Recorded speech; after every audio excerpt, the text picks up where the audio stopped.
우리에게는 없는데 예수님에게 있는 것이 있죠. 많죠. 많습니다. 그런데 대표적인 것이 있습니다. 그게 뭔가 하면 우리는 할 수 없는데 예수님이 할 수 있는 건 죄를 용서하여 주는 권세입니다. 어떻게 그럴 수 있습니까? 이 세상은 하나님이 창조하셨잖아요. 그래서 이 세상의 모든 소유권이 하나님에게 있습니다. 그래서 하나님이신 예수님이 죄를 용서할 수 있는 권한이 있는 겁니다. 그리고 또 하나, 우리가 할 수 없는 이유는 우리가 죄인이기 때문이에요. 내가 죄인인데 다른 죄인을 어떻게 용서하니 많이 할 수 있겠습니까? 그래서 우리는 누구를 용서할 수 없는 겁니다. 누구의 죄를 사해 줄 수 있는 권한도 없고 그런 능력도 없는 것입니다. 그래서 예수님이 이 땅에 오셔서 하시고자 한 일이 우리 안에 있는 그 죄를 해결해 주시려고, 그 죄를 용서해 주시려고, 그 죄로 말미암아 우리는 아파하고 고통하고 신음하고 사랑하고 싶은데 미워해요. 잘 살고 싶은데 잘 못 살아요. 그 모든 근원을 따라가 보면, 찾아보면 그것이 죄에서 시작됐다는 겁니다. 죄의 마음에 우리가 묶여 있기 때문에, 오염되어 있기 때문에 사랑하고 싶은데, 좋은 말 하고 싶은데 자꾸 나쁜 말 나오고 나쁜 생각하고 내 생각과 내 행동이 다르게 나온다는 겁니다. 그 모든 것이 우리가 죄에 오염되어 있기 때문에. 너무 안타깝지 않습니까? 주님께서 보다 못해서 인간의 몸을 입고 오셔가지고 우리의 그 죄를 해결해 주는 겁니다. 우리의 죄로 인하여 타락한 본성이 있지만 그것보다 더 오랜 본성이 있다고 했죠. 하나님의 형상과 모양을 따라 지음받은 하나님의 선하심, 모든 것을 볼 때 무엇을 봐도 보기에 좋았더라 하는 그것이 우리의 본성으로 있는 것이거든요. 예수님이 그렇게 우리를 찾아오셨듯이 죄인을 찾아오셨는데, 오늘 본문이 그 죄인을 찾아오는 이야기입니다. 오늘 본문을 보면 예수님이 세리 마태를 찾아옵니다. 세리 레위죠. 레위인데 마태복음, 같은 본문이 마태복음 9장에 나옵니다. 9장 9절 이하에 나오는데 이 레위가 누군가 하면 바로 마태입니다. 세리 마태라고 마태복음 밝히고 있습니다. 그러면은 그 세리 마태의 본명은, 진짜 이름은 레위다라는 것을 우리가 알 수 있습니다. 레위의 직업은 세리입니다. 그리고 세관에 앉아 있습니다. 성문 앞에 앉아서 우리가 출입국 관리소에 가면은 뭐 세금 신고할 거 있습니까? 비행기 내렸을 때 하는 것처럼 그런 세관에 앉아 있다는 겁니다. 많은 사람들이 오가는 거리 옆에 세관에 앉아 있습니다. 그 말은 세리 중에서도 우두머리에 속하는 중간 관리자 이상의 관리급에 속하는 세리인 것을 짐작할 수 있습니다. 대부분의 세리들은 하급 관리 세리원들은 집집마다 다니면서 세금을 징수하는 일을 다닐 텐데 이 사람은 세관에 앉아서 어떤 입출납을 관리하고 있습니다. 이 당시 세리는요, 우리가 알고 있겠지만은 이스라엘을 식민 통치하고 있는 로마의 앞잡이 노릇을 하고 있는 거예요.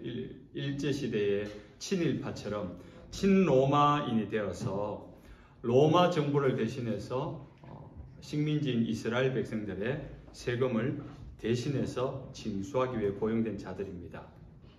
이 세리들은요, 정부에서 정한 세금만 징수하면은 되는데 월급이 따로 없어요. 대신 공권력을 사용할 수 있는 권한이 있고, 그러다 보니까 정해진 세금보다 자신이 먹고 살기 위해서 더 많은 세금을 부과해서 자기 이웃들에게, 친척들에게, 동네 사람들에게 세금의 이름으로 착취를 하는 겁니다. 그 욕심이 크면 클수록 더 많이 착취하겠지요. 인간의 탐욕은 더 크다 보니까 더 많은 착취를 하기 위해서 더 악랄하게, 더 교활하게, 없는 세금도 만들어서 부과해서 자신의 배를 채우는 그런 자들이었습니다. 그러다 보니까 이 세리들은 같은 유대인들에게 따돌림을 당합니다. 인정받지 못합니다. 어느 정도로 그들이 싫었는가 하니까 유대 사회에서는 살인자, 강도와 같은 부류로 세리를 취급합니다. 이 유대인의 속담에 이런 말이 있습니다. 산에는 사나운 사자가 있고 거리에는 잔인한 세리가 있다. 얼마나 싫었으면 이런 말을 할까요? 그리고 어떤 사람이든지 억울한 일이 있거나 잘못된 일이 있거나 법정에 설 수 있습니다. 그러니까 누구나 법정의 증인으로 될 수 있죠. 인정해 준다는 겁니다. 그러나 세리만큼은 법정의 증인으로 자격을 주지 않았습니다. 인정하지 않는다는 거죠. 너의 인격, 너의 삶, 너의 말은 우리가 믿을 수 없다. 거부한다는 겁니다. 법정 효력이 없는 인생이라는 것입니다. 그런 세리들 가운데서 오랜 경력이 있어야지 그래도 높은 자리로 올라가는 세관이 우두머리격이 올랐던 이 세리마태를 예수님이 찾아갑니다. 그리고 그를 제자로 불러주십니다.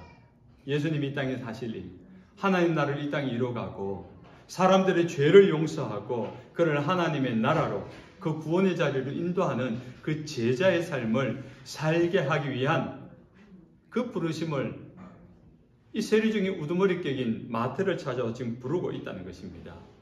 예수님의 놀라운 계획이 있다는 거죠. 주님의 계획은 늘 놀랍습니다. 우리의 예상을 벗어납니다. 그러나 그 예상을 벗어난 것 이상으로 주님께서는 놀라운 일을 이루어 가십니다. 그 예수님께서 여러분을 향하여 놀라운 계획을 가지고 계심을 믿으시기 바랍니다. 여러분의 인생이 어떠하든지 오늘 이 자리에서 이 예배를 드리며 이 같은 본문을 듣고 있는 우리라면은 이미 우리에겐 주님이 찾아오셨음을 믿으시기 바랍니다. 여러분의 인생 가운데 어떤 연유로 예수님을 믿고 이 자리까지 오게 됐는지는 알 수 없지만 주님의 분명한 계획이 있음을 저는 믿습니다. 여러분도 믿으시기 바랍니다.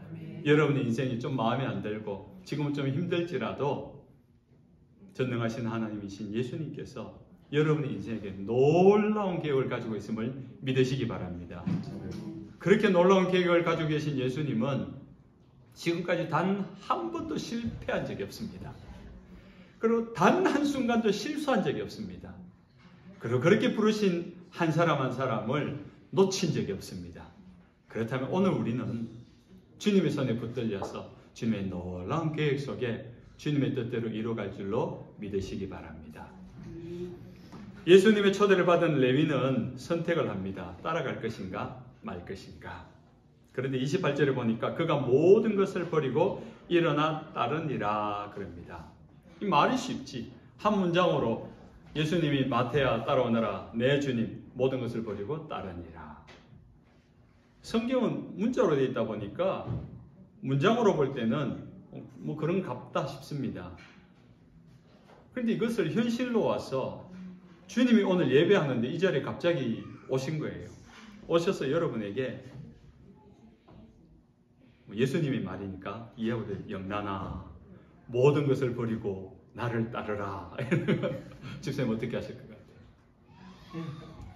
같아요? 주님 조금만 더 있다가 지금 우리 지영이가 얼마나 예쁜데 지금 애 보는 게 지금 낙인데 그죠?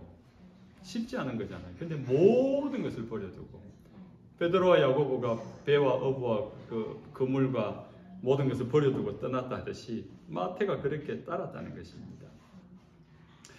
특히 이 마태, 세리 마태가 레위가 그렇게 따랐는 데 대해서 우리가 조금 고민해 볼 필요가 있어요. 세리라는 직업은 그 당시 누구나 다 알고 있는 직업, 오픈된 직업이에요. 세리가 된다는 것은 두 가지가 있죠.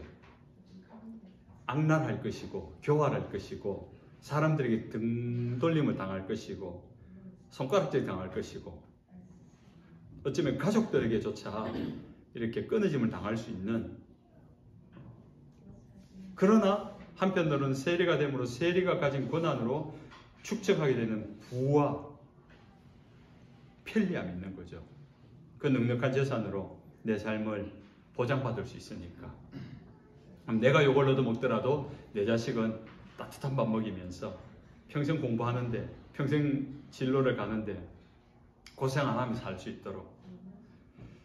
그 고민 속에서, 그 갈등 속에서 수많은 고민을 하다가 결정한 것일 겁니다.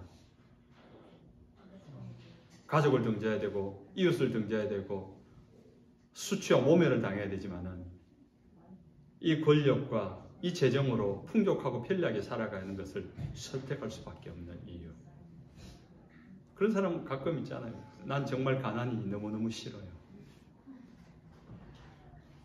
그래서 좀 사람들에게 인정받지 못하고 손가락질 당하는 지저분한 냄새나는 일이지만 이 일을 할 수밖에 없는, 그 결단을 하기까지 내가 돌봐야 될 내 처자식의 안위와 그 안정을 위해서 이 가장에 고민이 있지 않았겠습니까? 레위가 그런 고민을 하면서 그 나은 사람 침뱉음 당하고 나은 사람 고통 당하면 되겠지 하는 그런 마음의 결단도 있었을 거라 생각이 듭니다. 물론 많은 세리들은 그냥 그 돈이 좋았어, 그 권력이 좋았어, 그렇게 한 사람도 있겠지만은 그런 결단과 고민 속에 세리가 된 거예요. 그런데 막상 이제 세리들도 꿈꾸는 롤모델 같은 집집마다 다니면서 세금 징수함으로 다니는 그런 피곤한 하급관리원이 아니라 그냥 세관에 앉아가지고 책상에서 사인만 하고 결제만 해주면 되는 높은 자리에 올랐는데, 주님이 오셔서 나를 따르라 하는 그 말씀 앞에 그냥 모든 것을 버려두고 따를 수 있었다는 것은 어떤 이유일까 고민해 봐야 되는 거예요. 주님이 오라면 무조건 따라갈 수 있습니까? 그렇게 쉽게 따를 수 있는 길입니까? 지금 이 마태가 그 주님의 부름을 따라간다는 것은 주님과 주님의 제자들이 지금 어떤 삶을 살고 있는지를 또 보았을 거 아닙니까?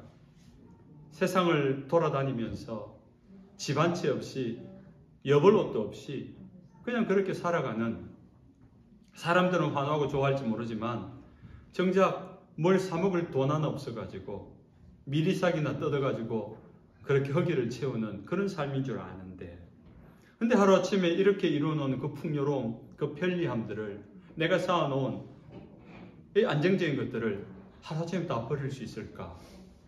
근데 버렸다 그래요. 그리고 따랐다 그래요. 왜 버렸을까?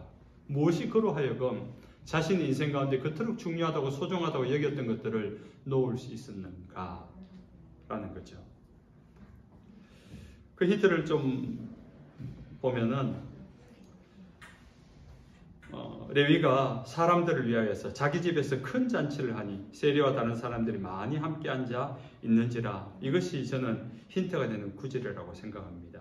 이 잔치라는 것은 기쁨의 행위 아닙니까? 레위가 많은 재산을 모았고 안정적이었지만은, 사람들의 수모와 모욕을 참을 수도 있었지만은, 그래서 많은 걸 모아놓고 안정적인 자리에 오르면은, 좋은 집에 살면은, 좋은 차를 타면은 행복할 거라 생각했던 거죠. 내가 행복하기 위해서라면 이런 정도의 수모는, 세상의 손가락질 정도는 나는 참을 수 있어라고 했는데, 정작 그렇게 모아놓고 정작 그렇게 안정적인 삶이 되었는데 행복하지 않았던 겁니다. 기쁨이 없더라는 겁니다. 아무리 모아봤는데, 아무리 높아져 봤는데, 자기 말 한마디면은 군사로 움직일 수 있고요, 그 공권력을 사용할 수도 있는데도 기쁨이 없더라는 거죠. 아무리 맛있는 요리를 해 먹어도 남아도 오는 게 돈이니까 그걸로 최고급 요리, 최고급 레스토랑에 가서 외식을 하고 가족들과 함께 아름다운 휴양지 칸쿤 가고 싶습니다. 칸쿤에 가가지고 그 해변에서 막 일주일을 황홀하게 파라다이 지상낙원이라는 그곳에서 지냈는데 왠지 불편하다는 거죠. 기쁨이 없다는 거죠. 그 기쁨이 없는 자리에서 이제는 내려와야 되겠다. 그렇게 모아놔도 세리가 되어서 주는, 얻게 되어지는 것들을 가지고도 기쁨이 없기 때문에 미련에서 그것을 떠날 수 있었던 겁니다. 또 하나의 이유는 무엇입니까? 잔치를 베풀었잖아요. 주님의 말씀을 따라 나오니까 기쁘더라는 거죠. 세상의 수단과 방법을 가리지 않고 자신이 알고 있는 모든 교활한 방법을 사용해서 끌어모아는 그 재산이 나를 행복하게 할 줄 아는데, 거기서도 행복을 찾지 못했는데, 그 많은 재물 앞에서, 그 권력 앞에서 자기가 누릴 수 있는 것에서 행복이라는 걸 몰랐는데, 기쁨이라는 걸 몰랐는데, 주님을 잠깐 만났는데, 주님의 말씀을 따라갔는데 기쁘더라는 거죠. 그 기쁨이 얼마나 컸던지 함께 나누려고, 그 기쁨을 말하려고 사람들을 불러 모으는 겁니다. 잔치를 벌이는 거죠. 잔치를 벌이면서 울상인 사람이 없습니다. 저도 가끔 집에서 이렇게 식사를 준비해서 사람들을 초대할 때가 있습니다. 식사를 초대하게 되면요, 신경 쓰는 게 굉장히 많습니다. 일단 청소하는 게 너무 귀찮아요. 사람이 온다 그러면 일단 청소를 해야 돼요. 그 우리 집은 의무적으로 몇 번씩 초대를 해야 됩니다. 그래야지 한 번씩 집이 깨끗해져요. 그리고 메뉴를 생각하고 장을 봐야 돼요. 그 장을 보고 또 재정이 나가죠. 시간이 나가죠. 또 음식을 조리해야 됩니다. 번거로운 일이에요. 그런데 그 번거로운 일을, 돈도 나가고 시간도 나가고 번거로운 일을 왜 하는 거예요? 그럼에도 불구하고 내가 좋아하는 사람들 초대해서 함께 기뻐하고 행복함이 더 크기 때문에, 그 기쁨의 가치가 그 수고로움을 덮고 그 번거로움을 덮고 그 재정적 적자를 덮을 만큼 그 기쁨이 너무 크니까, 돈은 이렇게 쓰는 거야. 여러분, 돈은 그렇게 쓰는 거예요. 레위가 그 기쁨을 알았던 것입니다. 그 기쁨이 사람들과 함께하니까 더 기쁘고, 그 기쁨을 누구를 초대했습니까? 세리와 여러 사람들, 마을 사람들. 아직 모르고 있는 그 세리들에게 자신이 알게 된 그 기쁨과 그 행복함을 전해주고 싶었어. 들려주고 싶었어. 나누어주고 싶었어. 내가 행복한데 너도 행복할 수 있다. 내가 기뻐하는 건 너도 기뻐할 수 있다.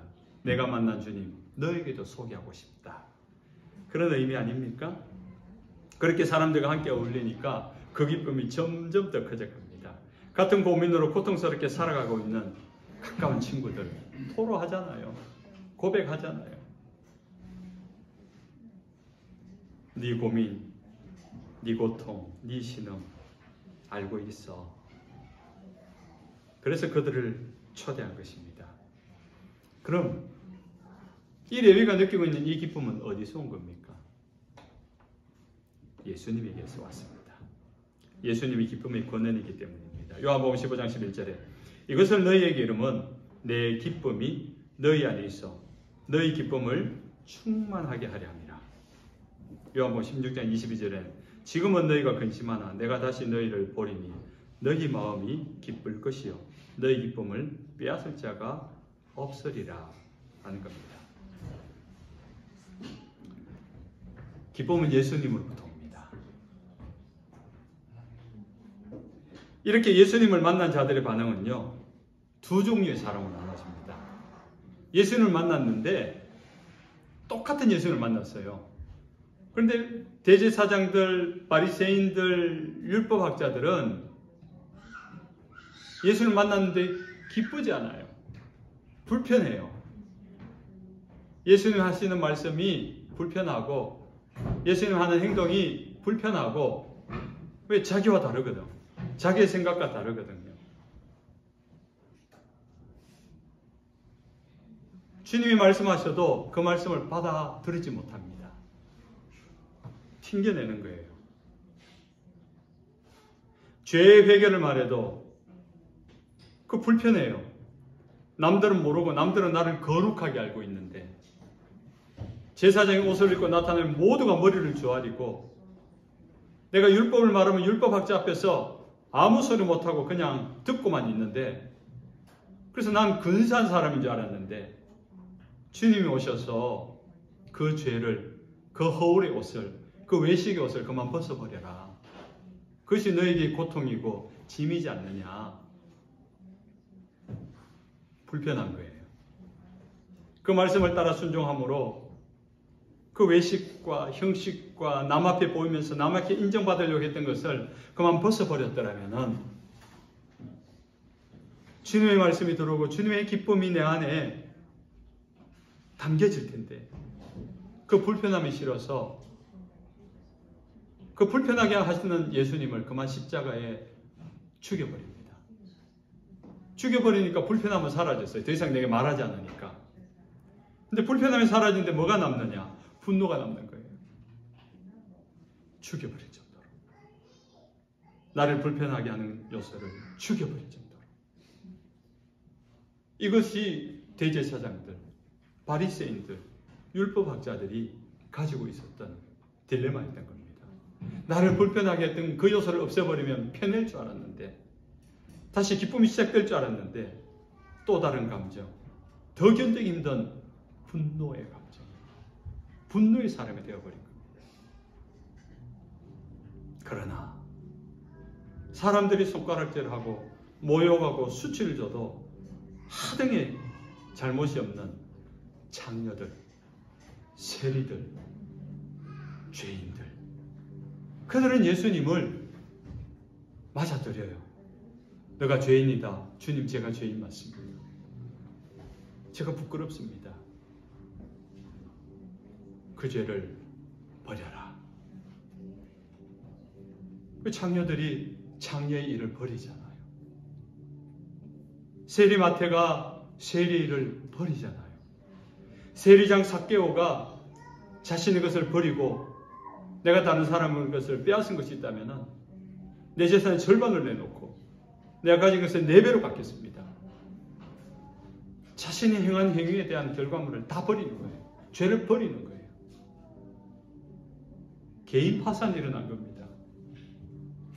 저세는 절반을 줬는데 4배로 또 갚아주면 뭐가 남겠습니까? 아마 살고 있던 집도 팔았을 겁니다. 그런데도 불구하고 삭개오는 기뻐하잖아요. 기뻐하잖아요. 그 기쁨의 무게. 내 집을 팔아도, 내 땅을 팔아도, 지금 오늘 당장 길 밖에 나 앉아서 내가 구걸을 해도 좋을 기쁨입니다. 여러분 인생을 살면서 그런 기쁨 만난 적이 있습니까? 없을 겁니다. 기껏해야 어디 취직했다는 합격 통지서, 대학에 합격했다는 합격의 이야기, 승진했다는 이야기, 뭔가가 성과가 결과가 좋았다는 이야기, 내가 골을 넣었다는 기쁨.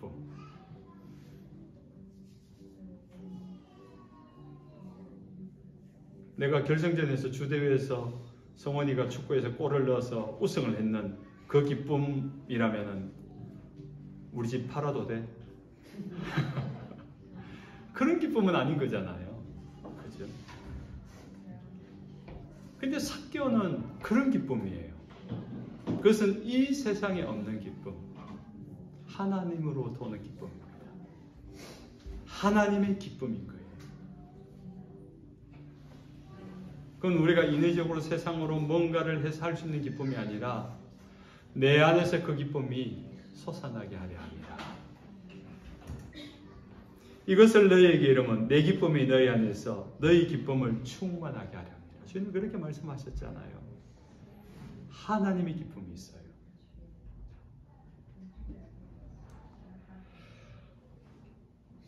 예수님이 부르셨을 때 세리 레위는 갈등했을 겁니다. 그러나 레위의 최종 선택은 예수님을 따라가는 것이었습니다. 그리고 죄인의 삶을 버리고 예수님의 제자가 되었습니다. 예수님을 따라 살면서 그토록 찾고자 했던 행복을 찾게 되었습니다. 예수님이 이 땅에 오신 이유는요, 이 땅을 살아가면서 육신의 병도 있고 마음의 병도 있고 감정의 상함도 있고 인생의 고통을 당하고 상처를 받아서 신음하는 자, 죄로 인하여서 억눌려 사는 모든 자에 대하여서 치유하는 겁니다. 기뻐하고 싶으나 오늘 이 자리에 여러분 중에 기뻐하고 싶지 않은 사람 있어요? 나 기쁨 싫어. 나 오늘 우울하고 싶어. 나 짜증낼래. 나 삐뚤어질 거야. 뭐 이런 사람 없잖아요. 행복하고 싶고 기뻐하고 싶고. 근데 정말 잘 알아야 돼요. 하나님의 말씀이 그 원인을 처방을 해줘요. 그 모든 어떤 이유에서는 우리가 기뻐할 수 없는 것. 분명히 우리 마음속에는 기뻐하고 행복하고 싶은데 그렇게 안 되고 있잖아요. 그렇게 안 되는 이유는요. 근본적인 이유. 구조적인 이유가 아니고 근본적인 이유는 죄 때문이에요. 죄 때문에.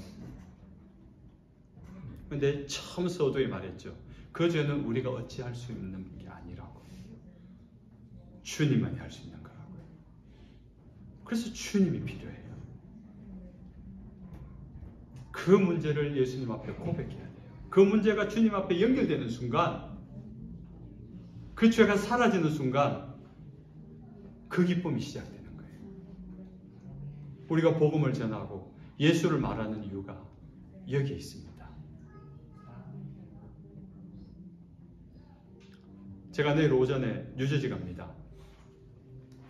갑자기 뉴저지 복음을 전하는 사람이 생겨가지고요. 만난 적은 없는 사람입니다. 이름만 들었습니다. 근데 이분이 복음을 들어야 되겠다. 기도하는데 그런 부담감이 생겨가지고 순종함으로 갑니다. 한 2시간 정도를 가서 5분을 만나줄지 10분을 만나줄지 일단 약속은 오라고 약속은 되어서 가기로 했습니다. 이귀옥 씨라고 기도해 주십시오. 그분을 만나야 될 이유가 기도를 하는데 사연을 조금 들었는데 지금 90이 넘으신 어르신이에요. 오늘 갑자기 돌아가셔도 이상할 바가 없는 그런 인생을 살고 계시죠. 근데 한 번도 교회를 다닌 적이 없대요. 근데 그 따님이 전도사님이세요. 은퇴한 전도사님. 따님이 나이가 70이 넘었어요. 그 이야기를 듣는 순간 이 따님이 얼마나 엄마를 위해서 기도했을까. 제가 처음 예수를 믿고 우리 가족, 우리 아버지, 우리 엄마를 위해서 기도했는데 밥은 굶어도 우리 부모님을 향한 기도를 쉰 적은 없거든요. 10년이 걸렸고 20년이 걸렸는데 저희 어머니 먼저 예수 믿고 저희 아버지가 나이 70에 예수 믿고 꼭 제가 성령을 경험한 것처럼 저희 아버지가 예수를 믿게 되더라고요. 정말 재밌는 일인데 교회를 갔는데 안 믿어지더래요. 가까운 교회에 갔는데 그 목사님이 한국 사람인데 한국말 하는데 무슨 말인지 하나도 못 알아듣겠대요. 안 들린대요. 석 달을 다니는데 그러길래 제가 아버지 더 다녀보세요. 빠지지 마세요. 알았다. 석 달 뒤에 또 만났는데 아버지가 대구 말입니다. 야야 희한하다. 말이 들린다. 그 목사 말이 들린다. 그대로 지금 말하는 거예요. 제가 잊을 수가 없었어. 그 목사 말 잘하더라. 더 듣고 싶어서 또 예배 시간 찾아가는 거예요. 야야 또 예배 없나? 아버지 새벽에 있어요. 그래? 새벽 5시에 일어나서 교회 가는 거예요. 새벽 기도 가는 거예요. 제가 예수를 그렇게 믿었거든요. 3년 동안 교회를 다니도 예수는 안 믿어지는데 믿어지는 순간 너무 좋아서 예배란 예배는 교회 예배란 예배는 다 다녔어요. 지금 여러분도 예배란 예배는 다 다니고 있습니다. 스크린대 교회 예배 한 번 있거든. 얼마나 열심입니까 여러분. 예배란 예배는 다 다니고 있습니다. 하나님의 놀라운 은혜입니다. 그래서 그분 이규학 씨를 위해서 제가 아내랑 내일 갑니다. 물론 그분은 예수 믿어도 우리 교회 나올 사람 아닙니다. 뉴저지 교회 연결해 줄 거고요.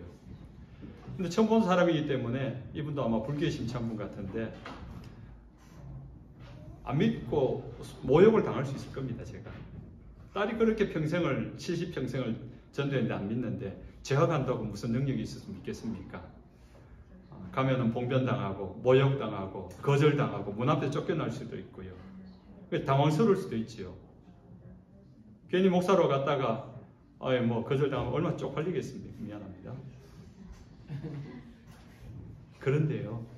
그런 마음이 들어요. 사실 복음을 누군가에 전하려고 할 때 그런 마음이 늘 들어요. 근데 그 다음에 드는 마음이 한 가지 때문에 제가 가는 거예요. 만약에 그것이 끝이라면 그분을 만난 게 그것이 끝이었고 어느 날 그분이 돌아가셨다는 보고를 들으면 제가 후회가 될 것 같아요. 후회가 될 것 같아요. 그걸 제가 못 견딜 것 같아요. 그 못 견딜 것 같은 후회함 때문에 그런 후회 안 하려고 좀 쪽팔려도 좀 당황스러워도 왕복 4시간을 왔다 갔다 해도 할 만한 거라 생각이 드는 거예요. 레위가 예수를 믿을지 누가 알았겠습니까? 누구도 기대하지 않았고 누구도 상상하지 못했던 일입니다. 근데 주님이 가셔서 나를 따라오느라 그 한마디에 그것은 레위의 마음속에 수많은 고민과 갈등이 있었다는 겁니다. 그 고민과 갈등 속에 길을 찾지 못하는, 내가 이렇게 모아놔도 이렇게 안정적이어도 인생의 고민을 하고 있는 레위에게 주님이 나를 따르라 길을 제시한 거예요. The light, the truth, the way. 주님만이 길이니까, 주님만이 생명이니까, 주님만이 진짜니까 그 한마디에 정신이 번쩍 든 겁니다. 그리고 따라 나서는 순간 이루 말할 수 없는 예상하지 못했던 기쁨이 넘쳐서 사람들을 모아서 내가 지금 누리는 이 기쁨을 보시오. 너희들도 누리시오. 그 이야기 아닙니까? 그 넘치는 기쁨. 이제 말씀을 맺습니다. 사랑하는 하나님의 백성 여러분, 여러분의 삶은 행복하십니까? 스스로에게 물어보십시오. 나는 지금 만족한가? 나는 지금 기뻐하는가? 나는 지금 행복한가? 가지지 못해서, 성공하지 못해서, 실패해서 기쁘지 못한 것이 아닙니다. 행복하지 못한 것이 아닙니다. 죄인이기 때문에 기뻐할 수 없는 거예요.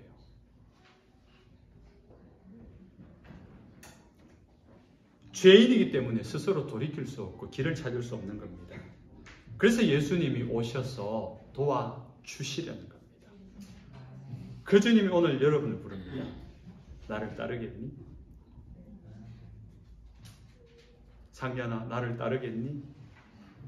한결아, 이렇게 불러주는 거예요. 그 부름 앞에서 이렇게 주님 앞에 나온 여러분들 아닙니까?